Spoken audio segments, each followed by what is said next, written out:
Bonjour, dans cette deuxième partie, on va traiter de l'arrivée au pouvoir des nazis en Allemagne et la mise en place d'une dictature. Comme vous l'avez vu dans l'activité, le nazisme s'impose en Allemagne à cause d'une crise économique qui part des États-Unis en 1929 et qui commence à toucher l'Europe au début des années 1930.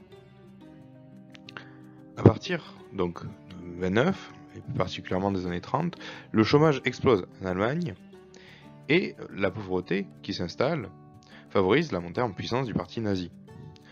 En bas à gauche, vous avez une illustration de cette pauvreté avec un nombre toujours croissant de la population allemande qui doit bénéficier de la distribution de repas gratuits. Donc tout ça favorise la montée en puissance du parti nazi. Ce parti a pour emblème la croix gammée et se caractérise d'abord par un rejet de la démocratie.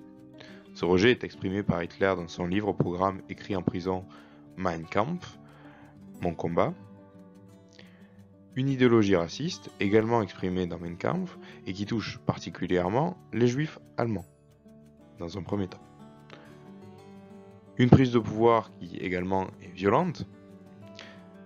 Si le parti nazi utilise la démocratie pour arriver au pouvoir, il n'en reste pas moins violent. Il intimide d'abord les électeurs, mais également il utilise tous les événements possibles, notamment l'incendie du Reichstag ici, pour affirmer son pouvoir. Autre élément, lors des élections, le parti nazi intimide la population en poussant les électeurs à voter pour le parti nazi. Progressivement, en fait, Hitler, qui est devenu chancelier en 1933, installe une dictature et fait interdire peu à peu l'ensemble des partis politiques, à l'exception évidemment du parti nazi.